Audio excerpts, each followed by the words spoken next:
Hello, everyone. Thank you for joining. I see you all trickling in to our event. So I'm Thibault. I will be introducing myself a bit more formally in a minute from now.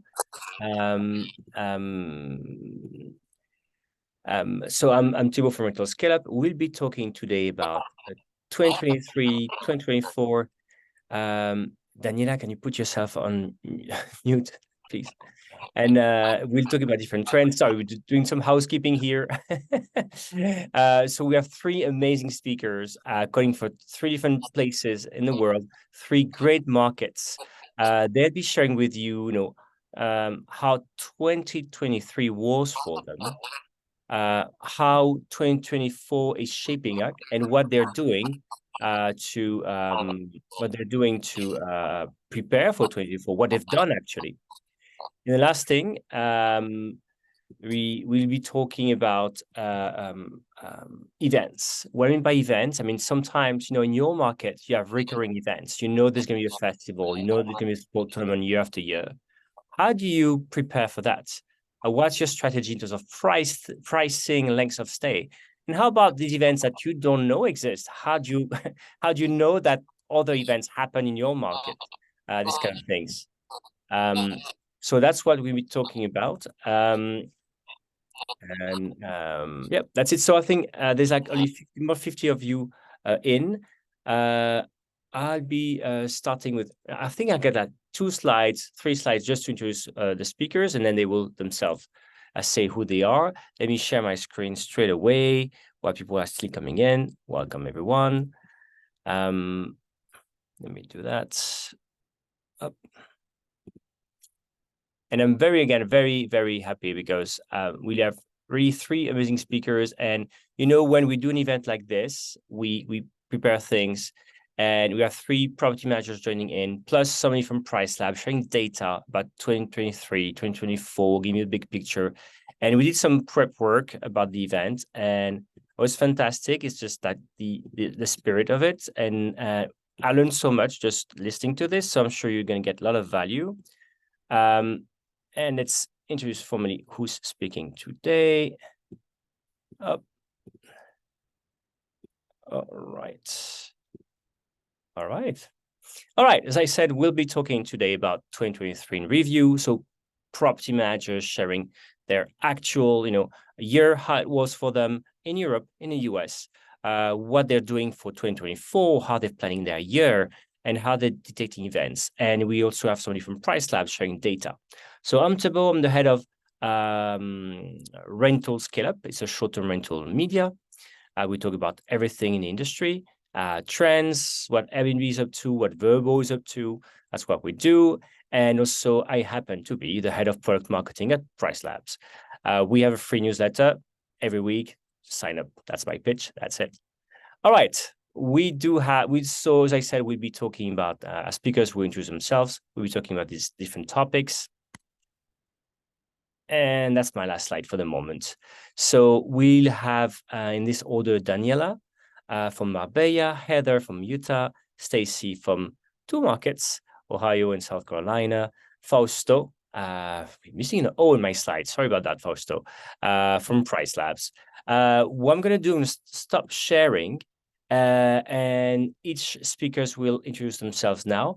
What I'm going to do, just a reminder, is that we have a chat box here. So in the chat, if you could let us know where you are at the moment, because obviously we're going to be talking about the US, we're going to be talking about Europe, but in the chat, can you just type away, tell us where you are, so you can craft a bit the message, or see where we know you already, because it's an occasion for you to network, get to know the speakers. You can reach out to them after the conference. So in the chat, let us know where you are.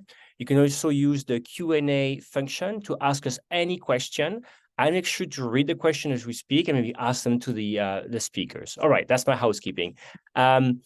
Stacy, do you want to start and introduce yourself, please? Sure. Yeah, absolutely. So first, I just want to say thank you for the invite to be among this most amazing panel. So I'm so excited to be here. My name is Stacy St. John, and I live in Cincinnati, Ohio. I manage about 40 properties, both in markets that are not in my backyard. So the majority of my portfolio is located down in Myrtle Beach, South Carolina. And I also manage properties in Hocking Hills, Ohio. So Myrtle Beach, as you might imagine, is a very seasonal market where we have extreme ebbs and flows in our occupancy and our revenue. And Hocking Hills just happens to be a more year-round market. I actually got into property management by way of people just starting to ask me if I would be willing to, manage their properties, because I had full booking calendars and they didn't. And so that's how I got into this space. But I am a real estate investor by heart. I absolutely love real estate investing. And so we're very proud of the fact that, we manage our clients' properties as if they were our own. And so that really is an exciting element to my business, as I'm always trying to think about what would I want as a real estate investor, and that's what I try to put into practice in my business. So thanks for having me. Thank you, Stacy. Great to have you. And again, in the chat, I see a lot of people, a lot of property managers, quite a few number of properties. I see US, I see Canada, UK. Keep on telling us where you are. Heather, do you want to introduce yourself, please? You can't hear your microphone, Heather. There's a mic issue.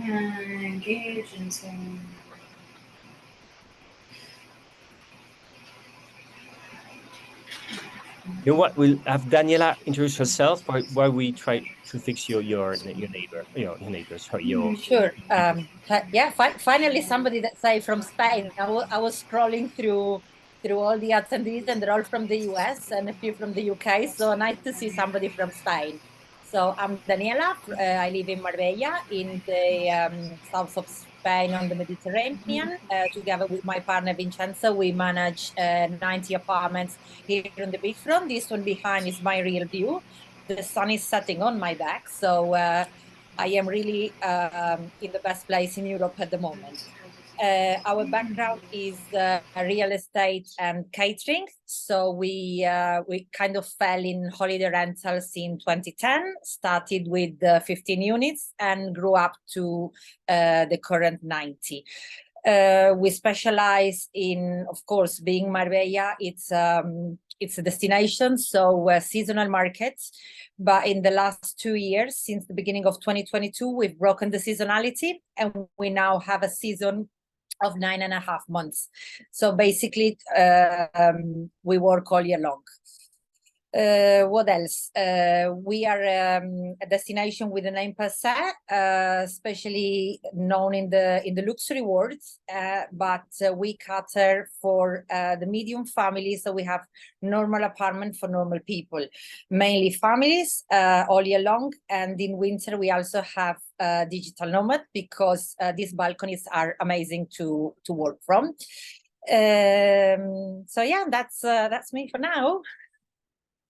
All right, and I think, thank you, Daniela. And again, that's not a fake background, just your real view. And we'll be talking about your market as well. I mean, we just talked about your market, how it's a luxury market and how different you are. But it's fantastic for those of us living in colder areas at the moment. It's pretty interesting.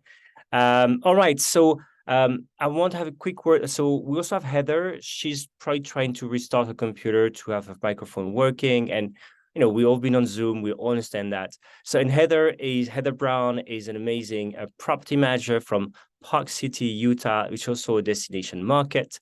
Obviously, it's a ski market, and you see that she's, as you may know, the Sundance Festival, for example, takes place there. She'll be talking about a lot of things like this and how actually she's trying to make it a year-round market. Very, very interesting. We'll be talking, obviously, hopefully in details about her strategy. I don't want to steal a thunder. She will do it way better than me. So without further ado, let's get started with 2023. We promised an overview of the trends. So, and I think, Fausto, we have a couple of data from PriceLabs showing a bit data in the US and in Spain. Let's see. I'm going to share the slide and have you comments, maybe, if you're okay with that. Yeah. Yeah. All right. Perfect. Let's do it. Let's do that.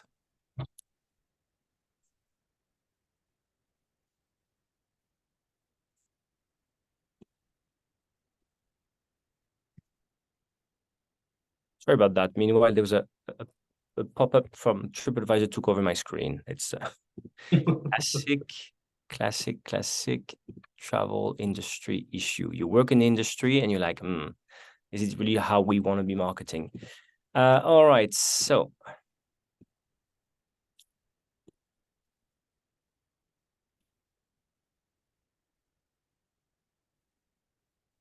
All right, so I think Yuvika is trying to help Heather join us back. Meanwhile, let's start with some data. Yeah. So hi everyone. My name is Fausto. I work with partnerships, but before with business development and as a solution consultant in PriceLabs. So you stopped sharing, Thibault? I wanted people to admire your bright face. Sorry about that. It was not very polite, not showing you. I was making sure this. Let me go back to the slide. So yeah.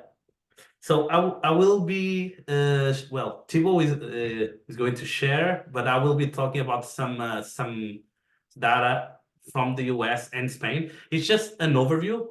We will not go into detail city by city, nothing like that. It's just an overview of the country, the years, year by year, and to understand how the trend, the actual trend is behaving. So this first graph, it's the number of listings in the US market. Focusing a little bit, if you notice in the last 2 years, there was an increase of 50% of listings. I think this is one of the most important data everywhere, but mostly in the markets that had a real boom of number of listings, because sometimes people don't understand why, if the market is still good, why my occupancy is going down. Sometimes it's just because there's more supply in the market, so it's harder to get the same occupancy. As you can see, there is a small trend in the last couple of months of decreasing. Still not sure if this is a trend that will be consistent or if it's just seasonal trend and it's going down and then goes up again next year. So let's see. Can you? Yeah. This one, right? Yeah.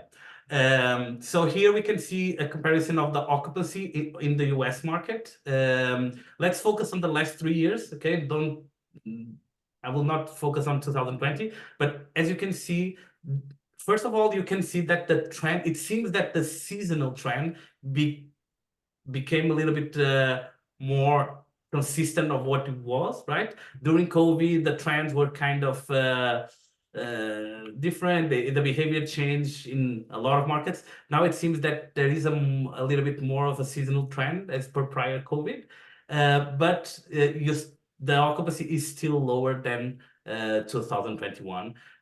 And in some cases, 2022, in some months, was higher as well. There was a peak there in July, but in the last month, it has been lower as well. If I'm right to believe, basically, it means like this, since the summer, we're not even lower than last year, but even lower than the year before, right? In occupancy. Yes. Yeah. So not to sound doom-like, but it's like, and again, as what we're doing big picture, we'll hear from property managers on the ground, but that's something they've seen as well, right? But that's overall US. Yes, of course. Yeah, if we go to local data, the behavior might be completely different, right? If we focus on a certain location, but the overview usually shows like an X-ray of the market in general, right?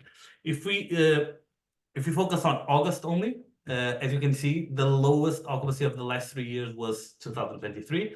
As I mentioned, I don't think it's because the demand doesn't exist. It's just because there was a boom of supply. So if you have exactly the same number of guests, or even a small increase, like 10 or 15% increase in number of tourists, but you have a 50 or 40 or 30% increase in supply, it is normal that the average occupancy will be a little bit lower. In terms of ADR, we can see that And I think it's a very good news because it's a sustainable that continues to grow and grow and grow, the ADR. It's not a good sign.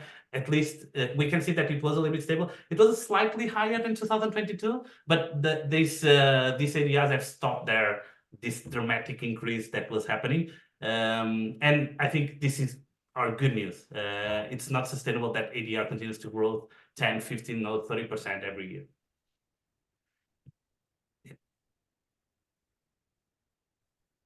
In terms of RevPAR, and I think here some people sometimes forget to look at their RevPAR. If we focus on July, for example, we can see that the RevPAR was better this year compared to the others, probably because of ADRs, like high ADRs, but the lower occupancy, if you can see in the last month, since August, it has been lower than last year. I'm not fully sure when this data was updated in November, so I will not look at November, but till October, it has been a little bit lower than last year. I think it's normal. I think next year, we will see if this is trend, if this is the new normal, or I think the market is still going back and understanding what is the new normal after COVID. Now, looking at Spain, Spain also had a big increase in number of listings. In Spain, not as much as the US, but still 25%. Also, Spain had a very big boom in demand. I think Spain is now the country in the world with the most international tourist visitors, at least for 2023. I think it's the forecast. But I don't know if you can jump to the next slide. In terms of seasonality and occupancy, as you can see, there's still some months that the results were worse than last year. And interestingly, it was in the high season, right? Everyone had a very good low season. As you can see, 2023 line, the occupancy was better than last year, much better than 2021. And everyone got very optimistic for high season. But high season, it doesn't mean that it was bad, but it was not as good as 2022. In the last month, it has been a little bit the same. Let's see how it goes for the future. I will say that the behavior, and I think it's a good news for Spain, it's getting a little bit less seasonal, and some markets are getting a little bit more demand. In focusing on August, as you can see, there was a 4% less occupancy compared to last year, a little bit the same as 2021. Okay? So high season, still very strong in Spain. In terms of ADRs, it was very consistent in 2021 and 2022. This year, the ADRs increased a little bit. In my personal opinion, I think one of the reasons why the occupancy was a little bit lower as well in August and July, maybe because the ADR was a little bit high. The trend was of increasing occupancy and ADR, and maybe some property managers and hosts just set their price a little bit too high, and then the occupancy came a little bit down. In last minute, they tried to adapt it. I've seen this in some data. Okay. In terms of RevPAR, it has been a very good year in general in Spain. I think in the last month as well. In my personal opinion, even with the increase of supply, there was a big increase on number of tourists, and it's helping. But I don't know if I was a property manager in Spain, I will maybe prepare and have a plan B for the low season. As Daniela mentioned, maybe focus a little bit more their strategy on digital nomads, etc. All right, thank you, Fausto.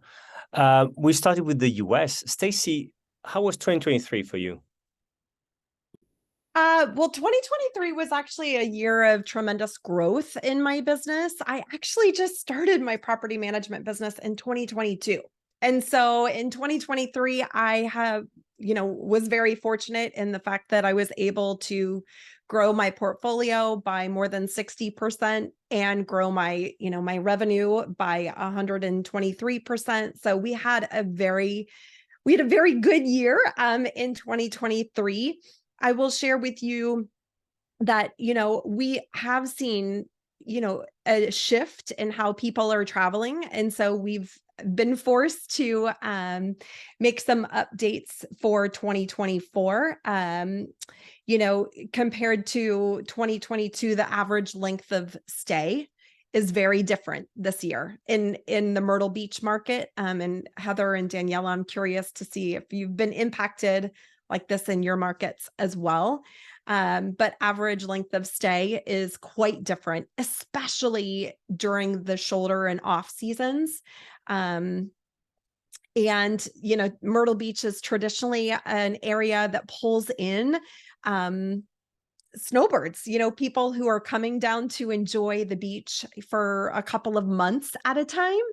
And again, they're staying for a week or two this year. And so again, that is quite a shift.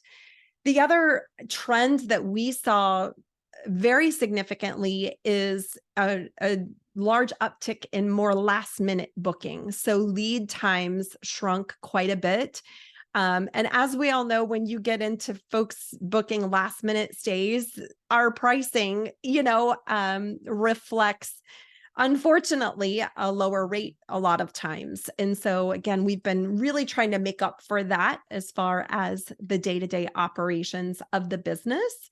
So although a tremendous growth company-wide, 2023 has been interesting for us to make some small pivots in how we're marketing our properties. Very interesting. A quick question for you from, sorry, I forgot your first name. From somebody asking you how in which sense the LOS has changed in Myrtle Beach? Shorter, longer? Shorter. Okay, thank you. That was a question in the comments from Nicole. Heather, how was it for you? And again, welcome, and feel free, of course, to introduce yourself. Okay, so can you guys hear me this time? We can. Perfect. Thanks. Okay. Hi, so I'm Heather Brown. I'm the CEO and co-founder of StayLuxe Properties in Park City, Utah. As most of you know, that's a destination market for luxury vacation rentals. So I'm not going to go any further into what it is that I do. I think that's pretty self-explanatory.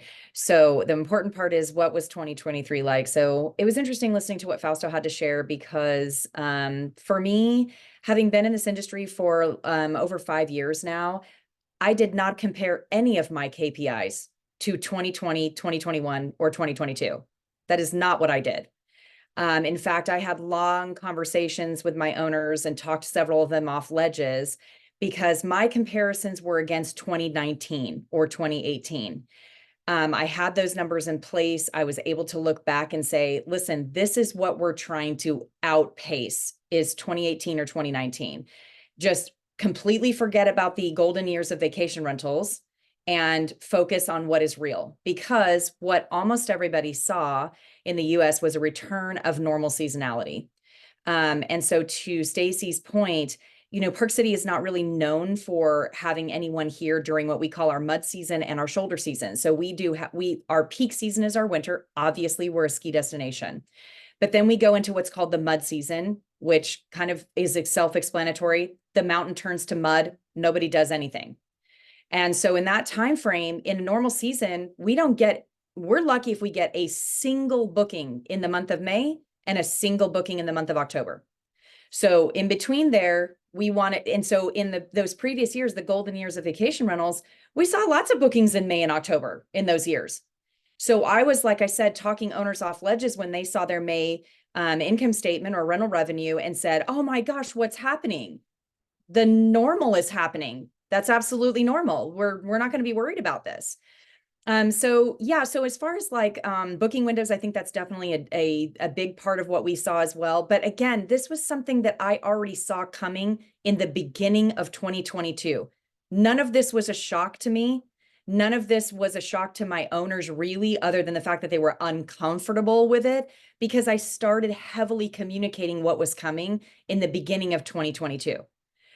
So I think that that's just really important. But yeah, this is, it wasn't, to me personally, none of this was really much of a shock as far as what we saw, as far as shorter booking windows, changing of the, average length of stay. And for us, occupancy was king. For 2023, occupancy was king. Let's throw the ADRs out the window. I mean, obviously in a luxury market, you do want to make sure that you're getting good money. But at the end of the day, again, my ADRs were not compared to the last 2 to 3 years. I was looking at ADRs from 2018, 2019, and I was focused solely on occupancy and making sure that people were staying in these homes. So that's what I would share Hey, about Heather. Yeah. Am I allowed to jump in and ask a question? Go ahead. Okay. I think you're so spot on in sharing that you had to talk your owners off of a ledge, because I have to say, I feel like as an industry of property managers, we have a responsibility to help educate our real estate agents who are selling these properties to the owners and boasting numbers that are not sustainable or realistic. And so I'm a licensed real estate agent, so I always say, like, I feel like I'm allowed to say this because I am one, but so many real estate agents have no idea about the short-term rental or vacation rental industry, and they are sharing, shall I say, misinformation about what owners can really expect. And I think that I'm curious to get your perspective. I try to stay closely connected with real estate agents in my market to help bring education to them, because I feel like that's one of the ways that we can control, hopefully, that trend turning around, where people are having quite a shock when they actually get in the trenches of owning a vacation rental or a short-term rental. So it's interesting that you would share that, because I have actually gained a reputation in Park City at this point over the last 12 months, that I have realtors that come to me that ask me for pro formas because they know I'm going to tell them the truth. I am not going to fluff anything. My East Coast owners love me because I'm a very straightforward, straight shooter. I don't fluff anything. And so when those real estate agents come to me, I'm going to be real honest with anybody on here who is in this area. There is no cap rate in Park City anymore. And I tell that to every single real estate agent. Do not believe any of these other pro formas that you are getting, because the cap rate that ship has sailed. If you cannot afford to own a second home in Park City, Utah, you should not buy one. There is no way that you are covering your carrying costs with your vacation rental revenue. And so, yes, to your point, it's very important that we are honest and transparent with not only owners, but with the local real estate agents. And I'm going to be honest with you, I fired owners in the beginning. Well, we're probably going to be talking about this a little bit later, but I fired owners in 2023. And every property that I essentially, offloaded, I have now onboarded in the last 2 months, new properties that are better, because of being honest and transparent with people, with realtors and with owners. So it is to your benefit. So many gems here. So I love hearing this, and basically people also people attending here also participating to the polls, and I read that 2/3 of 50% of them, more than 50% of them said that 2023 was worse than 2022. And something I want to share as well is that the data we saw with Fausto was very interesting because it's national level for the US. We have to remember that in destination markets, sea, mountain, country, things have been booming. ADRs had grown, for example, so much, but urban destinations were still lagging, right? And their ADRs, for example, or their occupancy have gone up. So when we see nationally, the price, maybe the price pressure, or let's say the performance in the destination market that was maybe not so bright is a bit hidden. What happened in these markets, looks better than it is because urban markets have finally come back. So it's always again, there's no better truth than hearing from people in a market to know what's happening in there. I love it so much. Also, interestingly enough, Heather, you're looking at 2019 data. 1/3 of the people attending are doing the same. It's very interesting. Again, I want to say we have a Q&A section as well. Feel free to ask questions in the Q&A section. I'll be trying to be your voice here. But without further ado, let's go to Spain, luxury market of Marbella, where Daniela is based. How was 2023 for you, Daniela? Well, first of all, I'm going to say that I was very surprised by the results. So we are not only a unique market, but a unique niche within a unique market, because 2023 was much better than expected. This time last year, when I gave all the owners 2022 account, I said, it's been an amazing year. It's been the year of revenge travel, rebound travel, however you want to call it. This has been exceptional. Don't even think that 2023 is going to be this good. Expect at least a 15 to 20% less. So here we start in 2023, and I see it booming. By the end of March, we had put the prices up, and the occupancy was much higher. So we ended 2023, and I finished just 2 hours ago to do the accounts, with a 15% more for us and for our owners. So I expect loads of bottles of Moët Chandon to arrive on my doorstep in the next few days. Also, how did we do that? 85% of our booking are direct and 65% are repeats. Marbella is a repeat destination. People come to Marbella once a year, twice a year, or even 3 times a year. We're very active on social media, Instagram, Facebook, and WhatsApp. And we base our social media strategy on keeping the repeat guests in constant dream mode. So we are in their faces all day, every day. So when it's time to book a holiday, we're the first option for Marbella or for a holiday per se. For example, if they have somebody they know that is going to come to Marbella, we're going to be recommended. Why? Because we are in front of the faces all day, every day.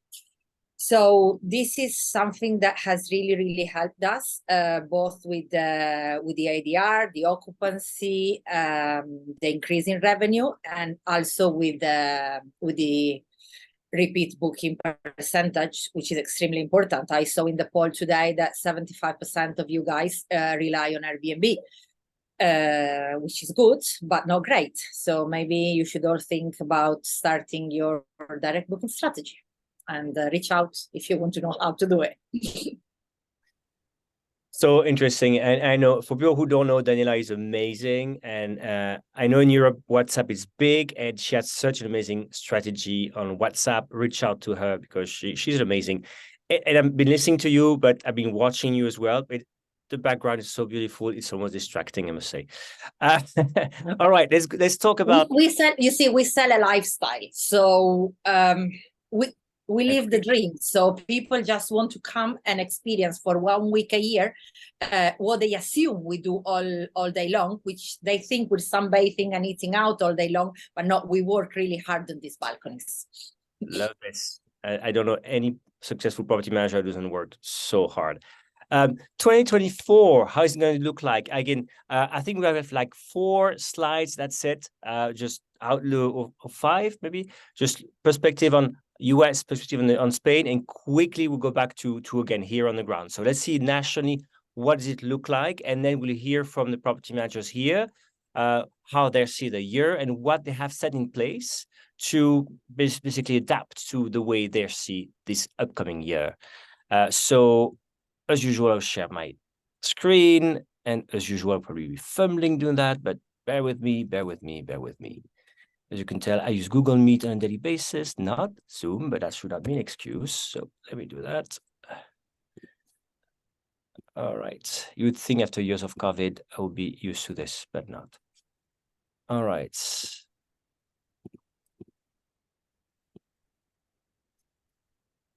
Here we go. So, Fausto. So, yeah, first of all, because some people sometimes have questions about this graph. This is a pacing graph, okay? The first line on the top is in this case, the occupancy last year. Then the red line is the occupancy this year. And the gray but dotted line is the occupancy same time last year, okay? So ideally, the red line should be better than the gray one, okay? In this case, this is US, occupancy is trailing to 2023 levels. I see that in general, and again, this is for the whole country, there May, June, July, like a little bit far out.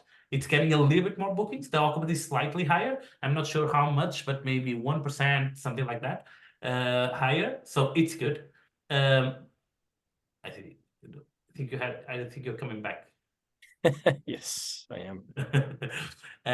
Yeah. So here, for example, we can see then January, for next January, the occupancy is slightly lower than last year at the same time. Okay. So what does it mean? That if I looked at this graph, I will say the market is behaving more or less normal. There's no change. Maybe it's lower now, better in some months, but nothing that we can see, okay, there's a big boom in occupancy or something like that. Maybe Thibault has some data on another market that you can see a big difference due to some certain events, something like that. But in this case, you cannot see a very big difference. So it's consistent with last year. Okay. In July, you have occupancy is higher than 2023. Okay. So it seems that far out, it seems that it's picking up a little bit better. Okay, not a big difference, but a little bit better.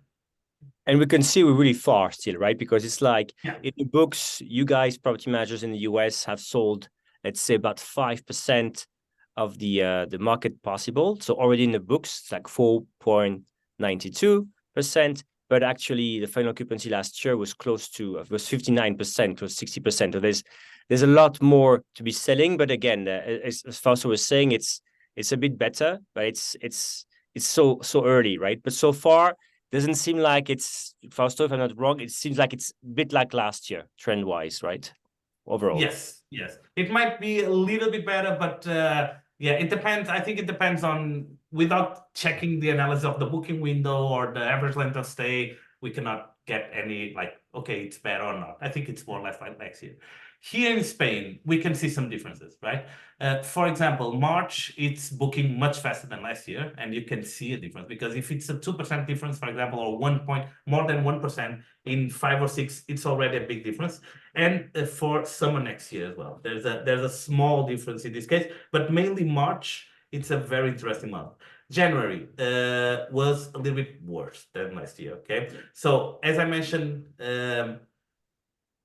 Last year, Spain had a very big off-season like demand compared to previous years. I think some property managers made the same mistake they did in the last summer, that was increasing rates because last year was so good. And then demand and then occupancy comes down again. So don't get overexcited like when 1 year is good, 1 month last year was good, and then okay, this year it's going to be the same. It's not, sometimes it's better, sometimes it's the same, sometimes a little bit worse. In terms of July 2024 occupancy, it is above 2023. I think that for a market like Spain that is so seasonal, this is a very good KPI, a very good information to see. Why? Because if people are booking again with a longer booking window for the Spanish market, there is a lot of vacation rentals next to the sea. The majority of short-term rentals in Spain is on the coastline. I would say that people are again losing a little bit the afraid of booking long term and trusting that that high season is going to be good, so they want to get their house. I just wanted to add one thing, Thibault, if I want. There is one thing that sometimes people forget when they look at data. There are some macro data that is important as well. For example, the energy crisis in Europe last year, that was very bad in some countries, was very good, for example, for Daniela, right? Because everyone from the north of Europe wanted to be, a lot of them wanted to be in the south as digital nomads because the energy was more expensive. So they don't need heating in Marbella, so they will just book the winter there instead of being in Denmark, for example. Okay, so Believe what they me, pay we by do at energy, they night. pay half of the rent. Daniela, was you're there. So 2024, what does it look like for you in your market, and what have you done to prepare your company for this? Well, to start off, I've repeated the same things to my owner, and I said, hey, we had 2 great years. Don't expect the same in 2024, but now they don't believe me anymore. And they say, of course, you're going to do better next year. But I said, no, let's be cautious. But yes, I mean, 2024 really we're just going to carry on as we have at the moment, because as I said, we've broken the seasonality. We now have a 9.5-month season. We'd only like 2.5 months to really do a bit of maintenance on the apartments and even to relax us a little bit. So keep pushing on social media, keep pushing our own direct booking. So basically carry on as we are.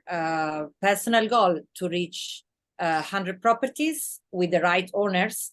So really what we want to do is keep working with the right kind of owners, people that understand our wavelength, they understand our vision, they want to invest in the property. It's not good having 100 apartments of which 50 are crap and people don't want to invest into it, because it is true, we are normal apartment for normal people, medium class, but still they expect a certain standard, good furniture, and a high level of cleanliness and stuff. So our goal is really to work with the right kind of owners, because the guests, if you don't like them, you just tell them, okay, don't book with us anymore. With an owner, you have to keep them at least until the end of the following season. So it's really important to get them right, and I think it's the most important client avatar to get right, to get good owners, people that are not afraid to invest and they really understand the price strategy, and especially that they don't bug at you. Oh, I want to sell it more expensive, or my apartment is better than my neighbor. No thanks. I'm not going to give up my age, but I'm too old for that. Before we turn to I'm Heather, 25, by the way. and before we turn to Heather, it's interesting, one of the polls, the answer to what your biggest issue or concern with owners was for you guys was managing expectations with the owners, right? And expectation of pricing, or about just the state of their flat or their apartment or villa or chalet cabin compared with the market. Heather, 2024, how do you see it, and what have you done to adapt your business to it? Yeah, so it's interesting that I think that there are certain things that are common threads through any property manager's goals, right? And so one of those things for me that is similar to Daniela is that obviously growth is one of those things, but then there's the interesting part that everybody's vision or version or even definition of growth is very different. So for me, I am a little bit different in that I am intentionally small. Our StayLuxe properties will never be any bigger than 40 homes, and they are going to be 40 of the right homes. And so what I mean by that is that when you're in a market like Park City, where 70%, currently our market is very oversaturated. 70% of the homes in Park City right now are either vacant or vacation rentals, which is completely unsustainable as far as the community of Park City. And so what I fully believe is going to happen over the course of the next 3 years is you're going to see people dropping out. In fact, I just saw 2 vacation rental management companies go up for sale just this last 2 weeks. So the mergers and acquisitions are going to happen. People are going to drop out. And as that happens, I have an opportunity as a vacation rental manager to take a look at these properties that are opening up that need new property managers and be super strategic about which properties I'm bringing into the StayLuxe portfolio. And in doing that, it's interesting because we have to have an understanding, a clear understanding, and Fausto may be able to speak to this as well, is that a lot of these KPIs are directly determined by the properties that you have in your portfolio. You can adjust your KPIs by shaping your portfolio. And so that is something that I'm doing in a strategic way. And my growth is not the same as other people. I am more than happy to bring on 2 really amazing properties a year. That's it. That's all I really need, 2 really amazing properties a year. I know my numbers as far as my monthly operating costs. So I know exactly what kinds of properties I want to bring on. And so that's kind of one of my focuses for this coming year.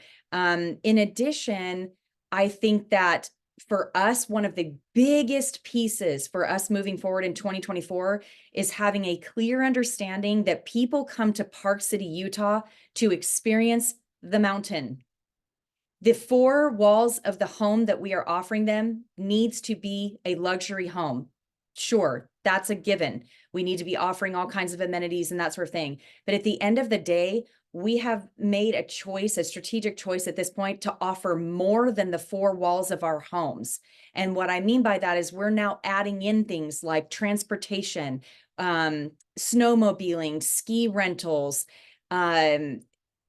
personal chefs, grocery delivery, all of those additional things that a luxury traveler wants that are not part of the home. So that's going to be our goal as we move through 2024, is adding in, and of course, those are additional revenue streams for us as well. So that's important to us as well, as far as, our company KPIs versus our home KPIs. Our company KPIs are going to adjust and shift as we start adding these concierge services. Very interesting. Very interesting. How, knowing your market, knowing who you are. Very interesting. Stacy, 2024, how about you? Well, I just want to say first, I love hearing Daniela and Heather's approach and how they're looking at 2024. I think the trend through both of them is making sure we have the right owners. And I think I couldn't agree more. It has been eye-opening to me. And again, the way that my company operates is we really are real estate investors first. So we really try to keep our clients top of mind. And I know everyone does try to keep their clients top of mind, but really think like an investor. How will an investor want their property cared for? But I have had to fire some clients this year, and I will continue to fire clients in 2024 if I have to, because it can be very toxic, if you find that you have an owner in your portfolio that somehow, some way is not aligned. 2024 is going to be interesting for us because, I spoke a little bit earlier about real estate agents and how they play a very integral part of our helping to maintain and manage our owners' expectations from the get-go. But I have several properties where the owners have listed them for sale because they are seeing, oh, wait a minute, reality isn't really what was sold to me on the front end. And so I'm going to use that opportunity to, as Heather said, be very strategic in the new owners that I bring onto our programs. The other thing that, is a very stark reality for me is I'm in a highly seasonal market, probably much like Heather.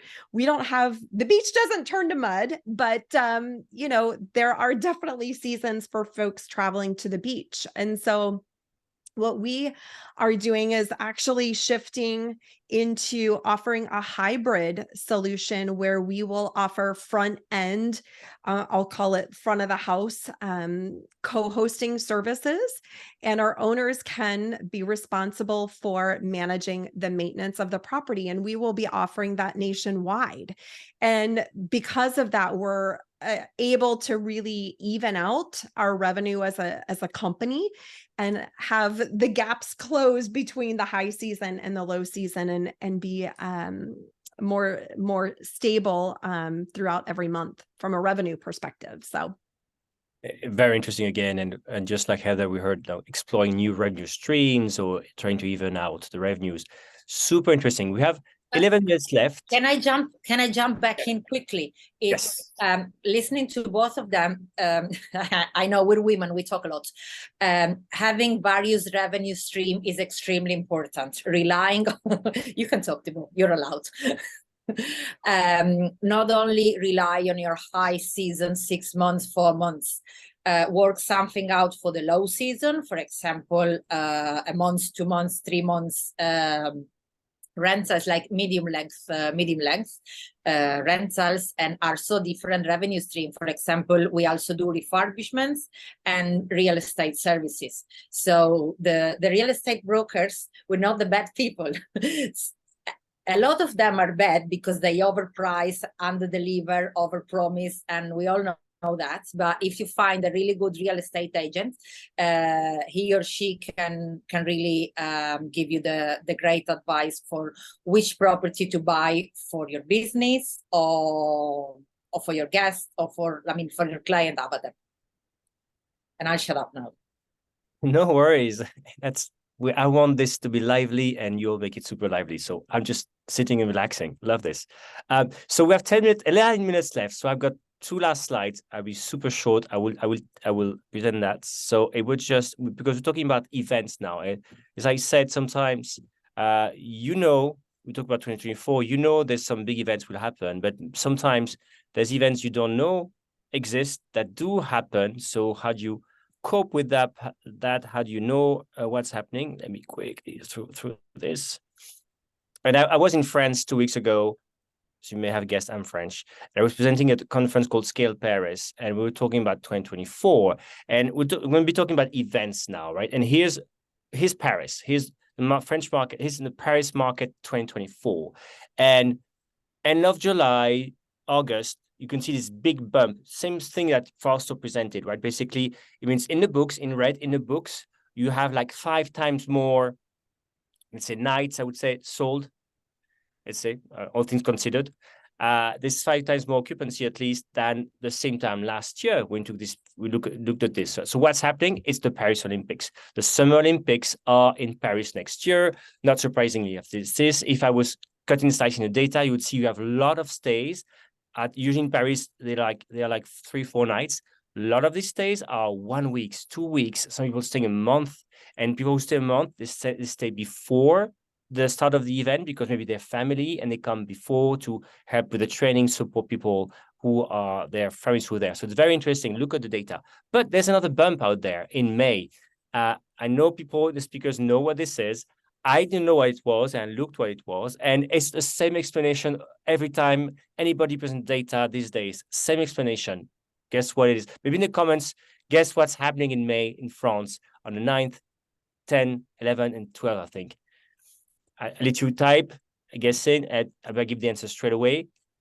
There she is. Taylor Swift is coming to France. And what's interesting is actually a lot of Americans flying to France because tickets are so much lower and spending some time out there. It was the same case with Beyonce when she started her world tour in Sweden. There was so much demand that actually there was inflation in the whole country was higher that month because of the so-called Beyonce effect. I didn't know Taylor Swift was big in France, so I didn't think the concert would be important. So how do you account for that? How do you account for events you know are going to be happening? How do you learn about other events, and what do you do? Heather, do you want to get started with this? Sure. Yeah. So I'll try to be brief because I know everybody else wants a chance to do it. So I'll kind of like go to our little document here. So for me, it has a lot to do with relationships with local people. So we are obviously members of the local chambers of commerce. As you've already heard from me, I have very good relationships with local real estate agents. So they see things that are happening. I think that some other things that are really interesting that maybe some of the other speakers will not speak to is, number one, having a relationship with like local companies, namely my housekeepers. I hire out for housekeepers. They are not in-house housekeepers, and my housekeepers work for many other vacation rental management companies in Park City, and they have their ear to the rail. I don't know how they do, but they know things that are coming that nobody else knows. And so having those conversations with my housekeepers regularly helps. And then the other thing that really helps me a lot to know about what I don't know is that I partner through the Chamber of Commerce, I am working to get my properties and my portfolio listed on visitparkcity.com and mountainbikeparkcity.com. And what that does is that anybody who is coming to Park City for any event, they are going to go to visitparkcity.com and they're going to look at the lodging partners that are existing on that website, rather than having to go and find StayLuxe properties on their own, which they're never going to do. I mean, is really the end all of that is they're typically not going to find StayLuxe properties just on their own. But if my properties are living inside of a local DMO website, then my property is going to be found for those one-off events, whether it's a soccer tournament, whether it's FIS skiing whatever it is, that's one of the ways that I help to make sure that we're seen and that we're booked for those unknown events. And then the other thing that we talked about briefly in another call was understanding that it's important to have your calendars open for a period of time. For us in Park City, we leave our calendars open 365 days a year, because that way we're capturing something that's further out that we may not even know exists. So that's another important piece for me as far as making sure that I'm capturing events that I don't actually know about. Fantastic. Stacy, how about you? Well, it's interesting. So in the Myrtle Beach market specifically, it is a market that is very active. We have an extremely active, Chamber of Commerce and CVB. And so I am obviously members of both of those, as well as the South Carolina Restaurant and Lodging Association. So definitely stay plugged in to events through those organizations. But Myrtle Beach also houses some events that, quite candidly, I'm not really fond of as far as attracting the guests. So one of the things that I am having my team do is build out an event database so that we can keep track of, obviously, upcoming events that we do want to pull in those guests, so we can actively market and promote local events happening and encourage folks to come visit and, of course, stay with us. And at the same time, keep our eyes on events where we're like, I'm not sure that this is our ideal audience. So I will say I am hoping that I'm not going to make anyone angry here, but as an example, there is a biker week in Myrtle Beach, and a lot of times folks come in for that event and they are ready to party it up. And there's nothing wrong with partying it up. It just so happens that that is not the guests that we are looking for in our properties. So what we will do during those biker weeks is we will adjust our minimum length of stay requirements. We will adjust our pricing so that we're actually encouraging those bikers to go stay with someone else. Now, of course, we love bikers, and we want the right bikers, I should say, to come stay with us. So we look at events as a way to drive business, but then also to be strategic about the guests who are booking with us in our units. Daniela, how you do this, and maybe after this, Fausto, if you still can share some insights. Daniela, how do you do this when it comes to events? Well, of course, in Marbella, there are various events every week, but they are not the events that the attendees would want to come and stay with us. So we need to appeal to event attendees that fall into our guest avatar. So the one that comes to my mind, it's been a yearly event for the last 10 or 12 years, is the Marbella 4-day walks. That happens at the beginning of October. The very first year, they probably came for 6 or 7 days just to give it a try. They loved it so much. Now people are coming for a week, 10 days, and most of them even 2 weeks. So that has helped us bringing the first half of October into the medium season. So again, higher revenue for that week. Then, of course, then we also have, for example, the Ironman. The Ironman happens every 9 months. Then we have the half marathon, jet ski competition. Yesterday, I was just told there is a huge competition in Puerto Banús, which is a luxury harbor 6 kilometers from us. It's the equal of Monte Carlo, Ibiza, and Capri. So all the rich and famous go there, and these events are going to draw thousands of people from all over the world. And in fact, as soon as the Mayoress shared it with me, I shared it on Instagram, and I said to all my followers, who would like to come to Marbella and watch this and have a holiday? And like 50% said, yes, I'm coming. So on the back of these events, people come and have a holiday. They don't come only for the 2 or 3 days of the event. This is what we try to do, because our minimum stay is 5 days. We don't really want to open the apartments for 2 and 3 nights, even if it's the right kind of people. Because of course, our properties are quite different from your properties. So if you are in the medium markets and you work with very tight margins, you have to be careful. I really like this thing about not going after each and every event, but maybe Fausto, you have even more after about this. Yeah, I agree with everything they said. Like, we need to do a segmentation of our guests and decide which events affect our occupancy, right? And our demand. Not all events works for everyone. So that is important. And I think the proactiveness of having a database of events is important. But if you are not doing it and you don't use a revenue management system or any data tool, one of the things that, like, old school way of doing things to see like trends or a shift on behavior, for example, is if you have quite a large portfolio, something like that, is keeping a pickup, a very basic pickup report. You can do it in Excel. And if you see differences, like, for example, this day I had 13 bookings, 13 reservations. And usually I only have an average of 5. Something is happening, right? Let me check if they are for the same dates, the check-in date. If this kind of triggers, even in an Excel file, if you see a certain shift in demand, it might be an event.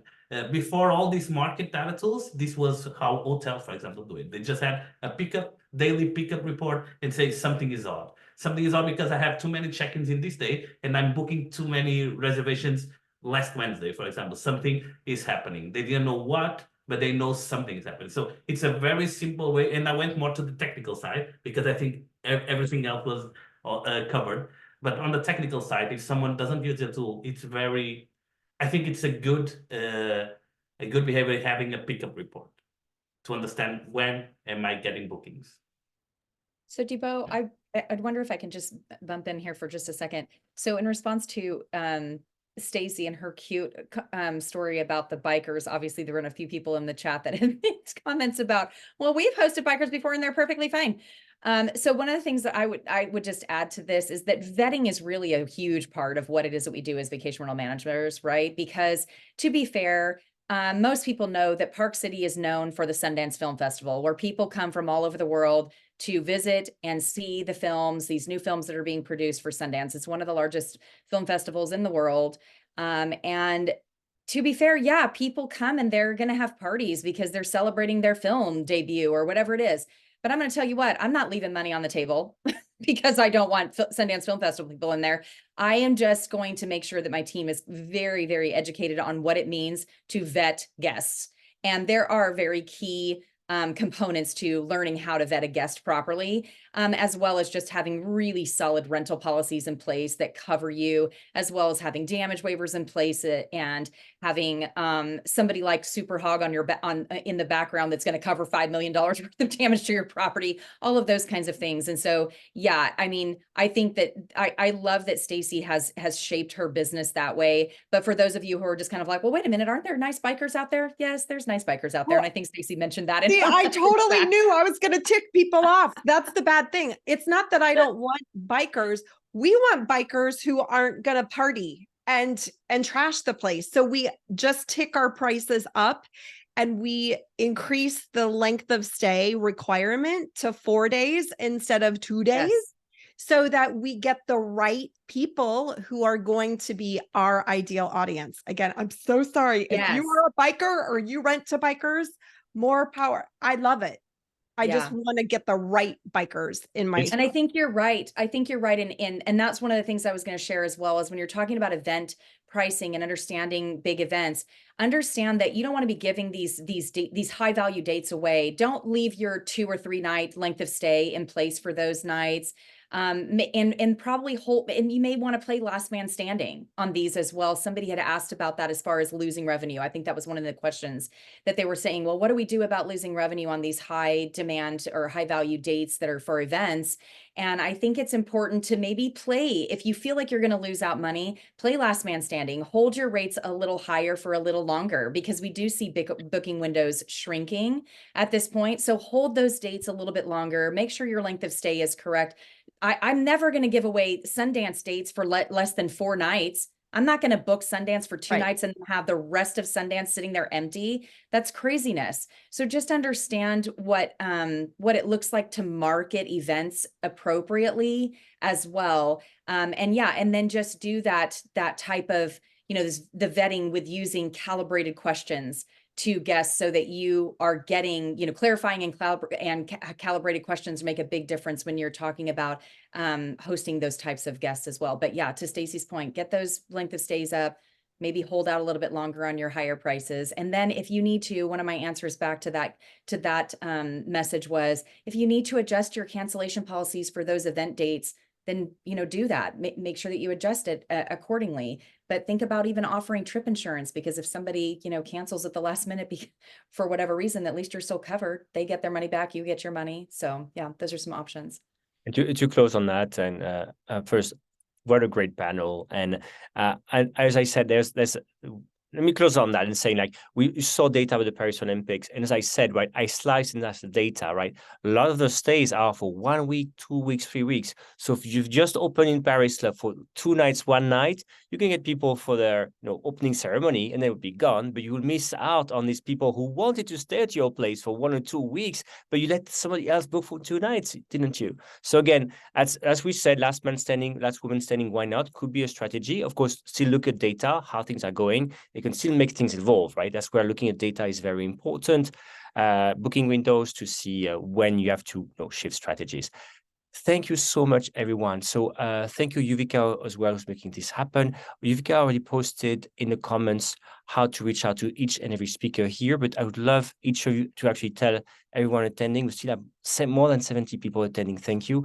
What's the best way to reach each of you? Daniela, what's the best way to take a hold of you? You can find me on LinkedIn, Daniela Derin, or you can email me directly at info@marbellaholidays.es, and seriously reach out and ask any question you might have. Thank you, Daniela. Heather, how about you?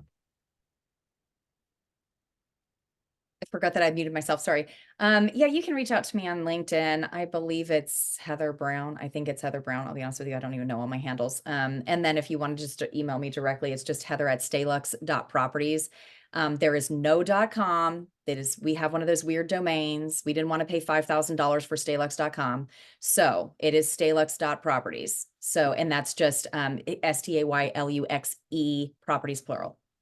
And I'm pretty sure that Yuvika will make sure yes, we will get a recording and through an email. In this email, we get your call, your right contact details. Stacy, how about you? Sure. So folks can reach out to me on LinkedIn, Facebook, Instagram. You can also email me directly, hello@stacystjohn.com. Of course, you can find me through CozyGetaways.com as well. And again, I just want to say thank you for having this wonderful conversation. So appreciate it. Last not least, Fausto, I didn't forget you. People want to know more about PriceLabs or have the same kind of data, but for their very local market. How do they do this? Yeah, you can find me in LinkedIn and write me as well. You can come to our website. In the website, you have the email, you have a chat. And if you want to talk with me, it's just right there. I want to talk with Fausto. Someone will forward to me or send me an email. It's fausto@pricelabs.co, not .com. Okay. I love this. All right. So again, once again, thank you all for attending. For the speakers, you did the prep work, it was amazing. And I got to see how great humans, which I knew already, but how great people you are. And I'm so blessed to know you. That's my last conference of the year. Going to end of that, I feel very grateful. Yuvika, of course, being here. So I'm Thibault from Rental Scale Up. You'll get a recording of a link with a recording. You can email back to me. We have this free newsletter. Reach out. Same thing on LinkedIn. Thank you all for staying. More than 60 people still. I thank you all. I wish you great holidays and see you soon and see you next year. Take care, everyone. Thank you so much. Happy Christmas, everyone. Merry Bye-bye. Christmas. Bye-bye.